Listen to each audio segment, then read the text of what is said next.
This is Tariq Melrose. The phrase of the day was, "We're monitoring the situation," which is political code for, "We have no plan, but we hope you stop talking." That's not good enough. Not for you, not for anyone. I've got the facts, the framing, and the fire they're trying to smother. Subscribe now, and let's keep the pressure where it belongs. On the truth. Moskowitz hilariously shredded GOP's wasteful spending, exposing billions for ICE perks while Americans struggle to get by. Stay tuned for the next clip where we break down more Republican hypocrisy and fight for real fiscal responsibility. Not agreed to. Gentleman from Florida. Thank you, Mr. Chairman. I have 4 amendments that I would like to consider en bloc. They are amendments Moskowitz 35, Moskowitz 34, Moskowitz 36, and Moskowitz 39. Without objection. Only if they're straightforward and simple. That's fine. It's math. The clerk will report.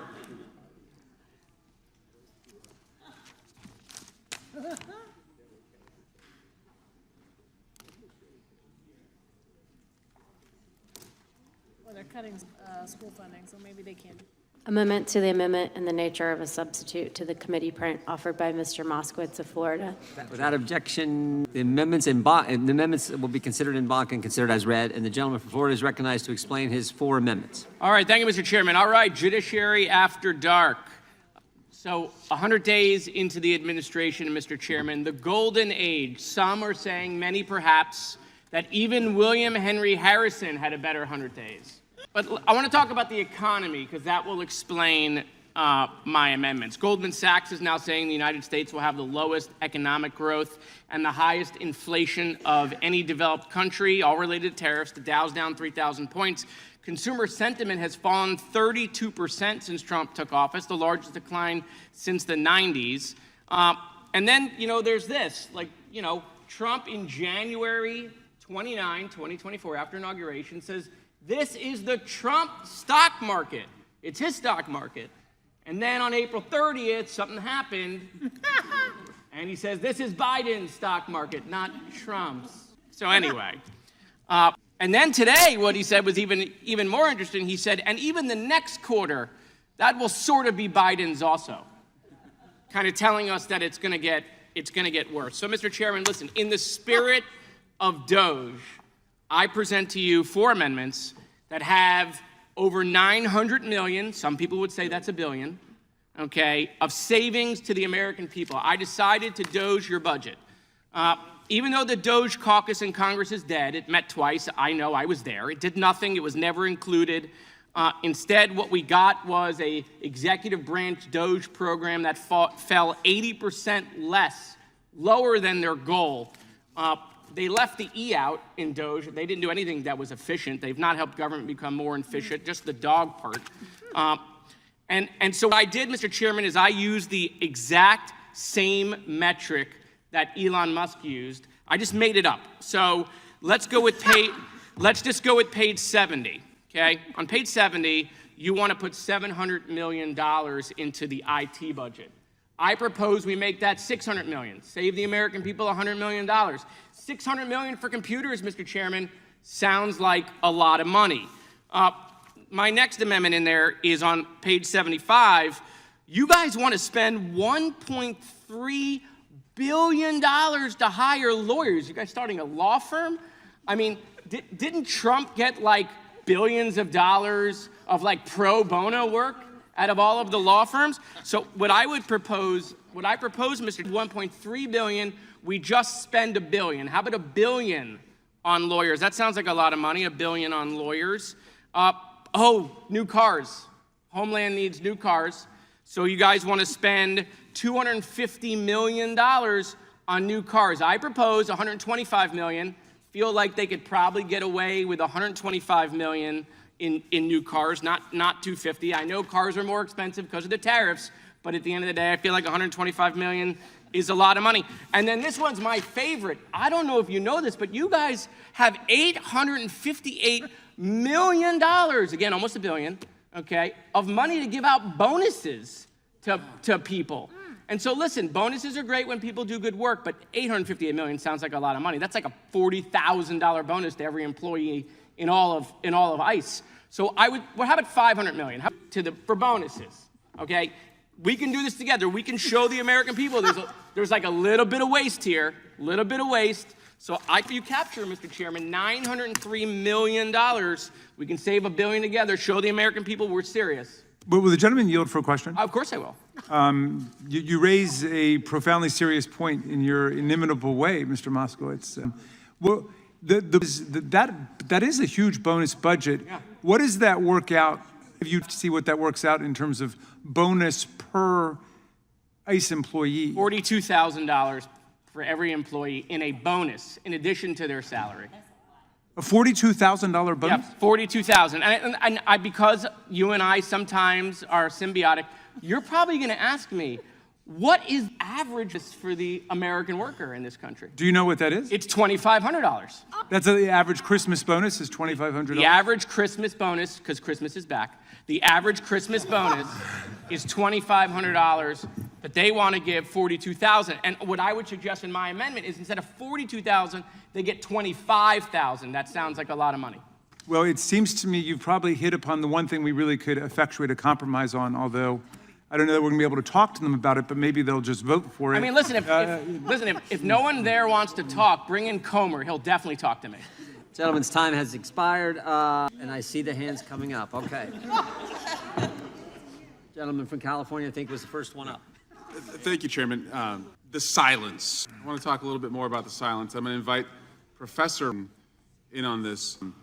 Professor, we have alleged that this legislation, which would further deport kids with cancer who are American citizens, that would deport and exile American citizens, that would allow the firing of veterans who work at the Department of Justice, that would allow the hiring of January 6th rioters at the Department of Justice. We've alleged that is cruel and incompetent.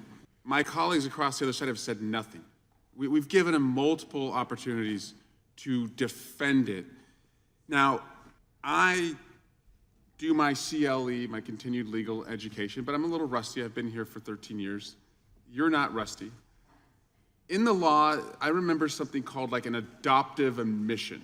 So if I say to the other side, what you're doing is cruel, what you're doing is incompetent, and it's just like zip, heads down, kind of like what my kids do when you catch them with their hand in the cookie jar and they don't want to talk about it.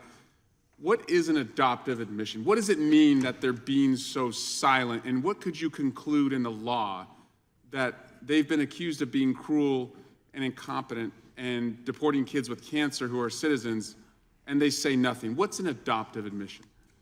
Well, an adoptive or a constructive admission, as it's sometimes called, means in certain contexts that you can construe someone's silence as agreement with a particular proposition.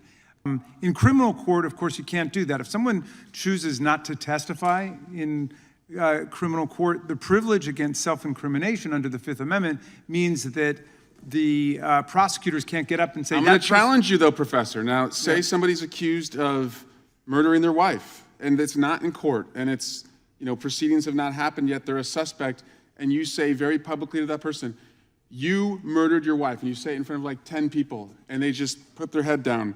Doesn't the law say that an ordinary innocent person in that environment, not in court, would defend themselves and say, no, I didn't do that? Absolutely. And in fact, in civil court, a refusal to testify can be used against you, and your silence can be constructively ascribed to your agreement with the proposition. Okay, let me try it one more time.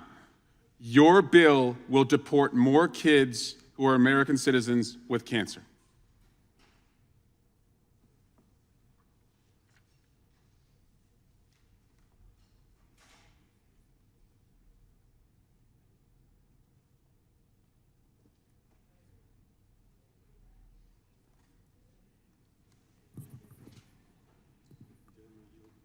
I don't think they want to answer that. The silence is deafening. Would the It gentleman tells us yield? everything we need. Would the gentleman yield? Yes. Let's do it a different way. How about this? Raise your hand if you do not think children with cancer who are American citizens should be deported. Looks like it's all the Democrats and none of the Republicans. Now, Mr. Swalwell, if I could just continue and ask a question, because you raise an interesting point on the sort of adoptive or constructive admission, especially the distinction between a criminal investigation and a civil investigation. So if a president orders the Department of Justice to criminally investigate his former administration officials because they spoke out against him, does that mean in a criminal context that if they are asked a question and they remain silent, that it can or cannot be used against them? In a criminal context, it cannot be used against them. I see. Okay. So they really benefit, I guess, from being under criminal investigation for speaking out against the president, dissenting, as they say. So luckily for them, and I guess unluckily for our colleagues over there who are not under criminal investigation. They could just speak up and say something. They could, and they don't get. Okay, thank you. Yield back. Time of the gentleman has expired. Who seeks recognition? The gentlelady from California. Thank you, Mr. Chair. I move to strike the last word. I am rusty when it comes to new math, and so I would like to yield my time to my colleague from Florida so he can continue to educate us on this budget and the savings and the dog, the Doge, all of that. Thank you to the gentlelady from California. Yeah, so again, these are very simple, straightforward amendments, like the chairman left. I'll do it again. We'll do it quickly. You guys with no justification want to spend $250 million on new cars for ICE in a time in which we're telling the American people we have to spend less, in the time when we're telling the American people that we have a $36 trillion deficit. We're going to go buy new cars, probably Teslas, maybe, I'm not, it's unclear, but $250 million new. I just think $125 million, I'm not line item out. There could be a need, but I think $125 million is enough. Again, IT, okay, so they need new laptops, right? They need new MacBooks. Not a problem. Instead of $700 million on IT, why is $600 million not enough? You provide zero justification on why we need $700 million new network IT computers, modems, flip phones. I have no idea what we're buying. No justification. So I say $600 million, that's a lot of money. $600 million is a lot of money to go to the Apple store. It's a lot. Okay, and then again, lawyers. You guys are going to spend $1.3 billion on lawyers. What is the justification for a $1.3 billion on lawyers? What's wrong? I'm giving you $1 billion. You can't take yes for $1 billion? Hey, like, how many lawyers can you even hire for $1 billion? I don't even know the answer to that. But you want $1.3 billion. No justification why we need to spend that. And again, back to the bonuses. No justification, $858 billion. Why is it $858? $850 wasn't enough? $858 billion on bonuses, okay, for people in ICE. I'm giving you $500 million. We could save $1 billion right now, show the American people we're serious about cutting waste. Will the gentlelady yield to? You know, I would yield, even though I thought it was curious when you talked about the law firms, considering this administration is also asking all of these law firms to do all of this legal, all of they these got legal tons of services pro for free. bono work. Oh my God, everyone's bending over backwards to give them pro bono work, but now we need $1.3 billion. We spend less going to the moon. I yield to the Congresswoman from Texas. I think I have some ideas about why we need all those lawyers, because when you start deporting, say, U.S. citizens and you leave them in random countries, it will cost you some money. You have to defend why and how somebody didn't get their due. Let me tell you something, folks. When I say this latest House Judiciary hearing was a masterclass in exposing Republican incompetence, waste, and cruelty, I'm not exaggerating one bit. Representative Jared Moskowitz didn't just take the GOP to school. He flipped the whiteboard, graded their homework in red ink, and left them sitting in the corner, holding their Make America Wasteful Again caps. This wasn't just another boring budget debate. This was the moment Republicans got their hypocrisy served to them on a silver platter. and the silver platter cost taxpayers about $42,000 each if you follow their twisted spending logic. We start with Trump's so-called golden age. You remember the Trump stock market, right? The one he bragged about in January, took full credit for, and then, when it tanked, suddenly claimed was Biden's fault. It's the political equivalent of burning down your own house, then blaming the firefighters for water damage. Moskowitz laid out the reality. Goldman Sachs is projecting the U.S. will have the lowest economic growth and the highest inflation of any developed country, thanks in no small part to Trump's idiotic tariff war. The Dow dropped 3,000 points. Consumer sentiment collapsed 32%, the steepest plunge since the 1970s. And all the GOP has to offer is, let's buy more luxury cars for ICE agents. This is what the MAGA crowd calls fiscal responsibility. Give me a break. Moskowitz rolled in with 4 simple, common-sense amendments to cut over $900 million in wasteful spending. First, the IT budget. Republicans wanted $700 million for computers. No breakdown, no justification, just a blank check to the Apple Store. Moskowitz says, how about $600 million? That's still a ton of money. Unless these laptops come with diamond keyboards and solid gold chargers, there's no reason for that extra $100 million. Second, lawyers. $1.3 billion to hire lawyers. Are they opening a law firm? Did Trump's legal bills suddenly get nationalized? $1 billion is already generous, but the GOP wants more. Moskowitz rightly points out we spend less sending rockets to the moon. Third, new cars for ICE. $250 million for vehicles, because nothing says tightening our belts, like buying Teslas for an agency whose primary mission under Trump was ripping kids from their parents. Cut it to $125 million and they'll still have plenty of cars to cruise around in while deporting cancer patients. And finally, bonuses for ICE.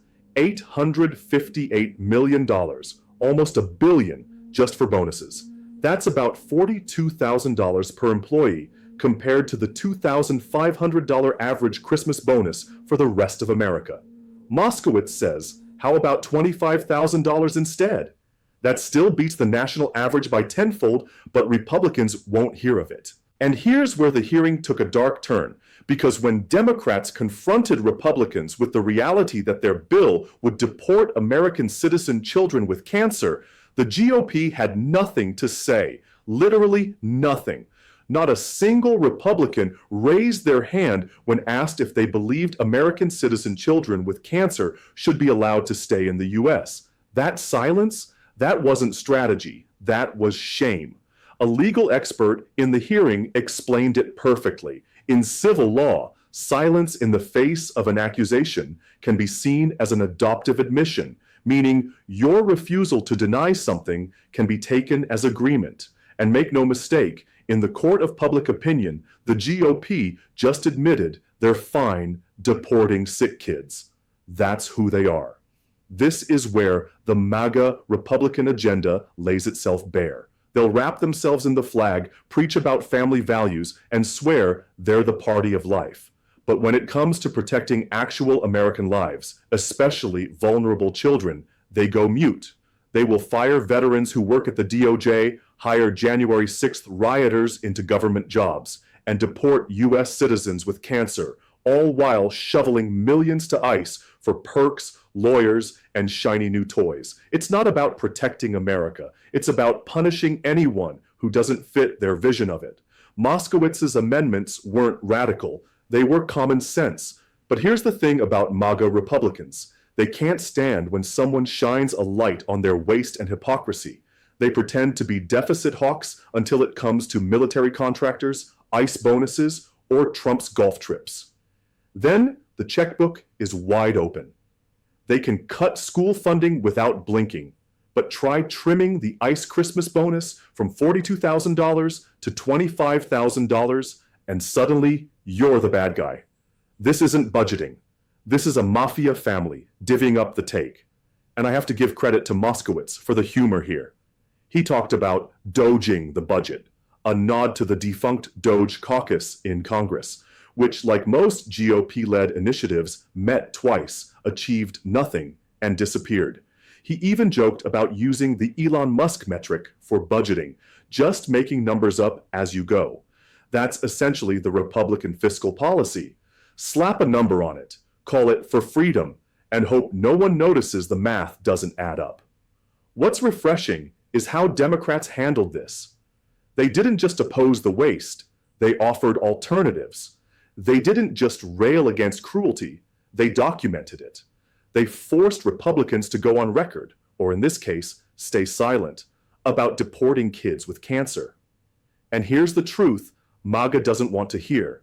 This is why Republicans keep losing ground in suburban districts and among young voters. You can't pretend to be the party of fiscal discipline and then blow taxpayer cash on overpriced IT gear, endless legal armies, and luxury cars. You can't claim to be the party of life while greenlighting the deportation of sick children. We are less than a year away from the next presidential election. The GOP has made it crystal clear, if they regain full control, the cruelty will be the point. They will double down on tariffs that wreck the economy, weaponize federal agencies to punish political enemies, and funnel billions into pet projects that make their donors rich and their base frothed with manufactured outrage. Democrats, imperfect as they are the only ones standing between this country and a full-blown authoritarian kleptocracy. People like Jared Moskowitz are doing the unglamorous, grinding work of calling out the waste, defending the vulnerable, and keeping the receipts. Republicans in that hearing had the chance, multiple chances, to stand up and say, we don't believe American children with cancer should be deported. They didn't. That silence is all you need to know about their moral compass. And here's the kicker. They'll go back to their districts, tell their voters they fought for freedom and security, and hope no one watched the footage. But we did watch. We saw the waste. We saw the cruelty. We saw the silence. And come November, we won't forget. Thanks for watching. This has been Tariq Melrose Vlogs, where we cut through the spin, call out the hypocrisy, and defend democracy one video at a time. If you value the truth and want to keep fighting back against MAGA extremism, hit that like button, subscribe, and turn on notifications so you never miss an update. See you in the next one.